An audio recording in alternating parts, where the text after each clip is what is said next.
Today is a late one. It's the 22nd of May, and we had a quiet day in terms of data coming out. We had actually little to no data, some Fed speakers, and overall, not too bad in the market move wise.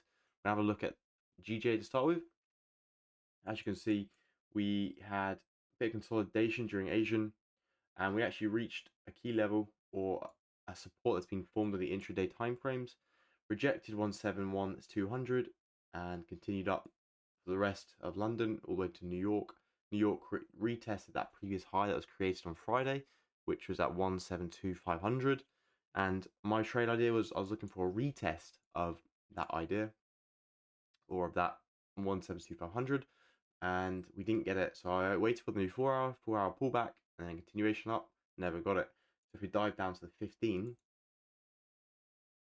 how do we play these pullbacks? Well, what we look for is a break of a zone. The zone here was 200, so we broke 172,200, tapped 500, looking for a retest. We got the retest at 172. It's 200 on this 15-minute candle here. So we're looking for an entry and then a retest of this level. So about 25 pips we were going for at the end. And actually, if I hop over to my terminal, we'll show you that we ended the day in a slight loss. But overall, I think this trade was managed well. And if we look at it here on the 1 minute, you can see the push up, retest of 500, push down, tap of 500, retest of 200. Beautiful, also double bottom. Consolidated around this area. I waited for a closure above this 1 minute, let's say resistance or some area of interest, and closed here. Stop loss about 10 pips, 11 pips, and then continuation up. We actually went up 16 pips, 15 pips, and then pulled back down. So hit us out at break even. Really well managed. I think the only thing I could have changed was seeing a double top here form, failing to create a new high, and closing. I actually couldn't manage this trade as I was out and about. So management wise, I think I did it well considering I couldn't actually manually close anything. I just put my SL at break even before as I saw price pushing up, just to protect my capital and profits really. If we go over to gold now on the web, you can see that DXY actually is a good place to start. We can see DXY is still overall looking like it's gaining strength again. We're at above 103 again, which is very key. We're looking to continue and retest 103,500. If we break that, we can see gold continuing pushing down into the deeper 1900s, sorry. So on gold today, we had a bit of consolidation actually on the 4-hour. You can see not a lot of movement up or down, just actually side to side really.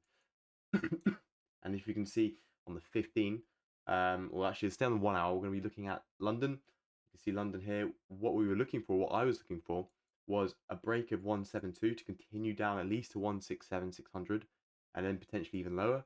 We didn't even get that break, so my idea was invalidated, and thus I was waiting, right, if this didn't want to break at 7 o'clock, maybe a pullback to London Open. London Open give us a volume from 176 pullback, which was a break and retest of this 1 hour zone. Went on the 15, saw the same thing, drew out my little square, my little rectangle, sorry.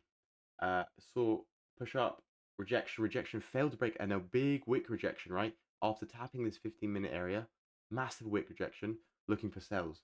So my sells were validated from this area. I entered, I entered on the 1 minute, of course.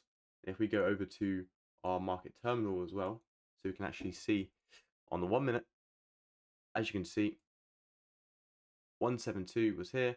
This was the tap that I was talking about in the 15, pullback, consolidation around this area.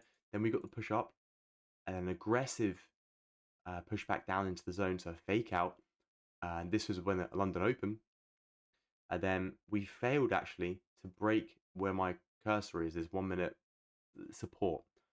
This was a very aggressive entry because once this failed to break, my whole idea was right, big bearish, big bearish, big bearish, big bearish, big bearish, big bearish, big bearish candles coming in. I forgot to realize that this here is still a valid zone that hasn't been broken, an order block, let's say. All that happened was orders were collected to continue eventually up, right? So we just consolidated around here a bit longer. But overall, sales were not valid until this zone here was broken. Unfortunately, we did not get that. So overall, learning day. I think I'm happy with the way I managed the other trade. This trade is only not even 0.5% loss. So overall, pretty good day. Going into tomorrow, I don't believe there's any data. If we have a look, we can see Tuesday we have bits and bobs for different currencies. We've got global manufacturing PMI and services PMI at 9:30 for the UK. We've also got some more Fed speakers and S&P global services as well. So we have a fair smaller data releases showing us how services are doing, manufacturing, and actually new home sales as well. Interesting to see. I know that Wednesday is a key to look out for the inflation rate in the UK. That'll be very interesting to see how it's come out as. They're predicting an 8.2. Wow. I don't think we'll see an 8.2, but we'll definitely, hopefully, I mean, hopefully for me as well, I'm sure the general public, a decrease. So keep safe.